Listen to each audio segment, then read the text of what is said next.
গরুটাকে বাঁশে বেঁধে খাল পেরিয়ে ভাগাড়ের দিকে নিয়ে যায় এবং ভাগাড়ে পৌঁছে নে নে, এই এখানেই ফেলে দে, রাতে শিয়াল কুকুরে ছিঁড়ে ছিঁড়ে খাবে।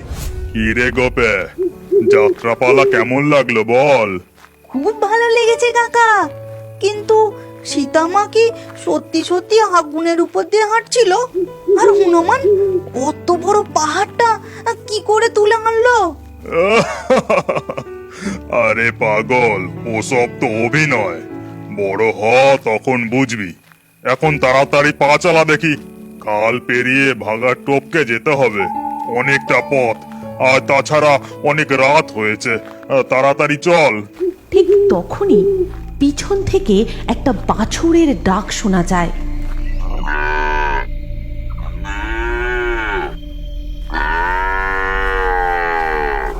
সেই ডাক শুনে গোপে দাঁড়িয়ে যায় আর বলে, কাকা, পিছন থেকে একটা বাছুরের ডাক শোনা যাচ্ছে।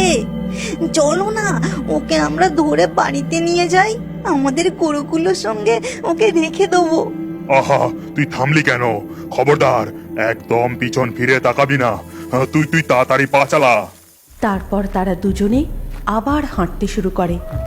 নদীর খাল পার পেরিয়ে ভাগাড়ের উপর দিয়ে যাওয়ার সময় হঠাৎ তারা দেখে তাদের পাশ দিয়ে দুটো কলসি নিজে থেকেই গড়গড় করে গড়িয়ে যাচ্ছে। এদিকে ওই বাছুরটা একইভাবে ডেকে চলেছে। আর সেই মুহূর্তেই তাদের সামনে কোথা থেকে একটা গরুর হাড় উড়ে এসে পড়ে। চুপ চুপ, একটাও কথা বলবি না, আর খবরদার পিছন ফিরে একদম তাকাবি না। তুই বরং আয়, আমি তোকে কাঁধে করি।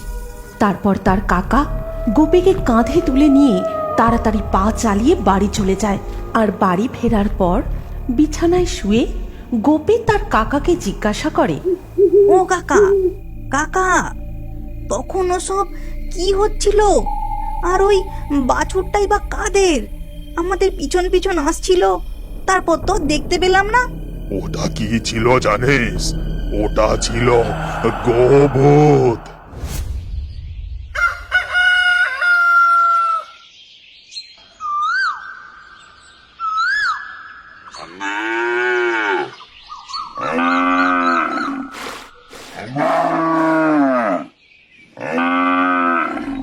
তোর কি হয়েছে বলতো নিনাগাই? দিন দিন দুধের পরিমাণ এত কমে যাচ্ছে কেন? পিঠে দুখা না পড়লে দেখছি তোর হয় না। কি গো, তুমি দাঁড়িয়ে দাঁড়িয়ে দেখছো কি? দাও না ওকে দুটো ঘা। তারপর রামু গরুটাকে লাঠির বাড়ি খুব মারতে থাকে আর গরুটা কষ্টে করুণ স্বরে ডাকতে থাকে, আজ মাত্র এইটুকু দুধ দিলি? দেখ আজ আমি তোর কি দশা করি। আজ তোর খাওয়া বন্ধ, আর এই বাছুরটাকেও আজ কিচ্ছু খেতে দেব না। কি গো, চলে এসো তুমি। রামু আর মালতী দুধের বালতি নিয়ে গোয়াল ঘর থেকে চলে যায়। নীনা গাই খুব কাঁদতে থাকে। তখন লালি গাই বলে, কাঁদিস না বোন, আমাদের কপালে যে এই লেখা আছে, দিনে 4 বার করে দুধ দইলে আমি দুধ কোথায় পাই বলতো? তার উপর ঠিক করে খেতেও দেয় না। আমার বাচ্চাটাও যে সকাল থেকে কিছু না খেয়ে রয়েছে। এই নিষ্ঠুর মানুষগুলো ওকে যে ওর মায়ের দুধে খেতে দেয় না, তারপর দিন রাত মারধর করে।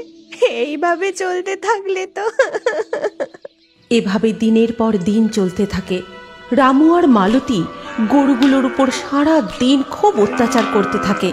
তাদের ঠিক করে খেতেও দেয় না, আর ঠিক মতো দুধ দিতে না পারলে জোটে লাঠির বাড়ি। এর ওপরে তারা দুধের মধ্যে জল মিশিয়ে সেই দুধ বিক্রি করে। এমনই একদিন রামু, আরে ও রামু, আমাকে 2 পো দুধ দাও। তখন রামু আর মালতী দুধের ঘটি নিয়ে ঘর থেকে বেরিয়ে আসে।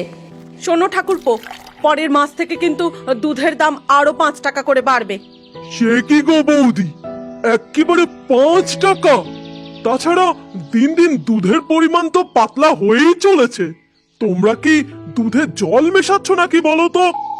এইরকম চললে কিন্তু আর দুধ নেব না বলে দিলাম।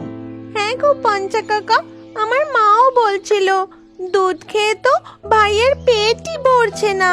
এই রামু কাকা আর মালতী কাকি নিশ্চয়ই দুধে বেশি করে জল মেশাচ্ছে। না না, তোমাদের কোথাও ভুল হচ্ছে। আমরা জল ফল মেশাই না তো, একদম জল মেশাই না। এই নাও দুধের দাম। এমনিতে তো পাতলা জলের মতো দুধ, তার উপরে আবার দুধের দাম বাড়াচ্ছ। আমরা না পরের মাস থেকে আর তোমার কাছ থেকে দুধ নেব না, অন্য জায়গা থেকে নেবো, বুঝলে? এই বলে তারা সেখান থেকে চলে যায়। তখন রামু বলে, দেখেছো তো গিন্নি, তোমাকে আমি বললাম এত জল মিশিও না, তুমি তো আমার কোনো কথাই শোনো না। চুপ করো তো। দুধ নেওয়ার লোকের কি অভাব আছে নাকি?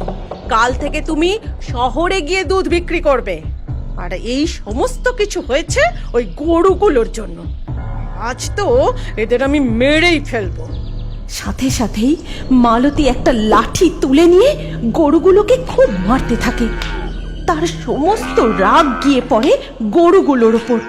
প্রচন্ড মার খেয়ে নীনাগাই সেই রাতেই অসুস্থ হয়ে পড়ে এবং ভোর রাতের দিকে গরুটি মারা যায়। এরপর দিনের আলো ফুটলে, ও গিন্নি, গিন্নি, তাড়াতাড়ি দেখে যাও। কি হয়েছে কি?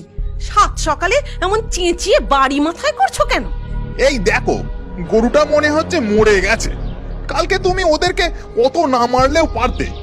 যাকে আপদ বিদেয় হয়েছে। এমনিতেও তো বেশি দুধ দিচ্ছিল না। যাও যাও, বেশি দেরি করো না। গ্রামের কিছু লোক নিয়ে গরুটাকে ভাগাড়ে ফেলে দিয়ে এসো। আমরা না হয় নতুন একটা গরু কিনে নেব। তারপর রামু গ্রামের লোকজন জোগাড় করে গরুটাকে বাঁশে বেঁধে খাল পেরিয়ে ভাগাড়ের দিকে নিয়ে যায় এবং ভাগাড়ে পৌঁছে নে নে, এই এখানেই ফেলে দে, রাতে শিয়াল কুকুরে ছিঁড়ে ছিঁড়ে খাবে। রামো, তোর কি একটুও মায়া দয়া নেই নাকি? গরুটা কি এইভাবে? তোর কষ্ট হচ্ছে না? শোনো, আমারও তো মায়া দয়া নেই। এই ভাগাড়ের পচা গন্ধে আমার আর ভালো লাগছে না। চলো এখান থেকে, বাড়ি গিয়ে আমায় আবার শহরে যেতে হবে। এদিকে লালিগাই ও নীনাগাইয়ের বাছুরটা সারা দিন খুব কাঁদতে থাকে। এরপর ধীরে ধীরে রাত নেমে আসে। সেই দিনই রাত্রিবেলা রামু যখন শহর থেকে দুধ বিক্রি করে ভাগাড়ের পাশের পথ ধরে ফিরছিল,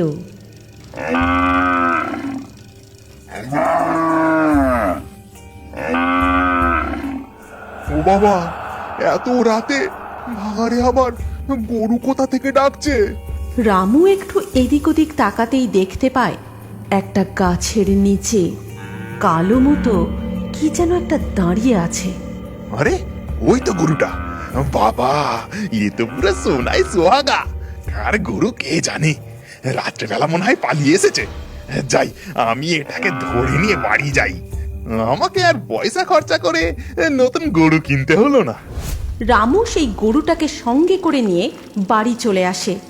তারপর গোয়ালে বেঁধে দিয়ে সে ঘরে চলে যায়। এরপর রাতের খাবার খেতে খেতে সে তার গিন্নিকে সমস্ত কথা খুলে বলে। কিন্তু মধ্যরাত হতেই হঠাৎ করে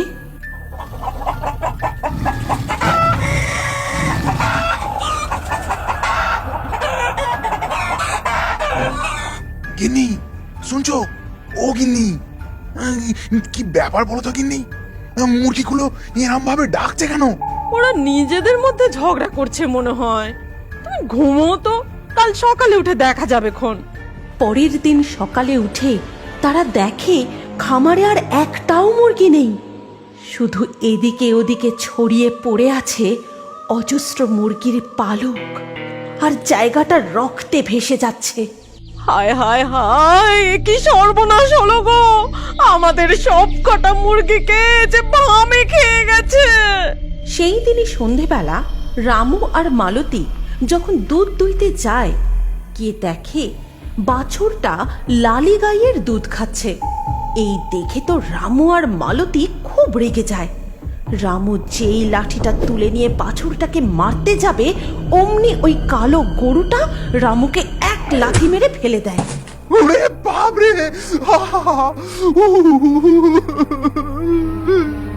ও কি গো, পাজি গরুটা তোমায় লাথি মেরে ফেলে দিল? আজ একেও মেরে। ঠিক তখনই ওই কালো গরুটা ভয়ঙ্কর গর্জন করতে করতে তাদের দিকে এগিয়ে যায়। তার চোখ তখন রক্তের মতো লাল, মুখ দিয়ে লালা ঝরছে, তীক্ষ্ণ তার দাঁত, শিং দুটো ধারালো ছুরির মতো চকচক করছে। কি বিভৎস রকম ভয়ঙ্কর দৈত্যের মতো তার চেহারা। ও বাবা গো, কি ভয়ঙ্কর দেখতে! ইয়ে তো কোনো সাধারণ গরু নয়, ইয়ে যে গরু! রামু আর মালতী গরুর এমন ভয়ঙ্কর রূপ দেখে কি করবে বুঝে উঠতে পারে না। পরের দিন সকালে গ্রামের লোক যখন ওই ভাগাড়ের পথ ধরে যায়, তারা দেখতে পায় রামু আর মালতীর রক্তাক্ত দেহ ভাগাড়ের পাশে পড়ে রয়েছে। এই গল্পের পরবর্তী অংশে কি হতে চলেছে আপনি কি জানতে চান? তাহলে আমাদের ফেয়ারি টুনস বাংলা কার্টুন পেজটির ফলো বাটন ক্লিক করে এক্ষুনি ফলো করে নিন। আর আপনি যদি কার্টুন প্রেমী হয়ে থাকেন তাহলে এই গল্পটি অবশ্যই শেয়ার করুন। তাহলে বন্ধু, আবার দেখা হচ্ছে আমাদের পরবর্তী ভিডিওতে।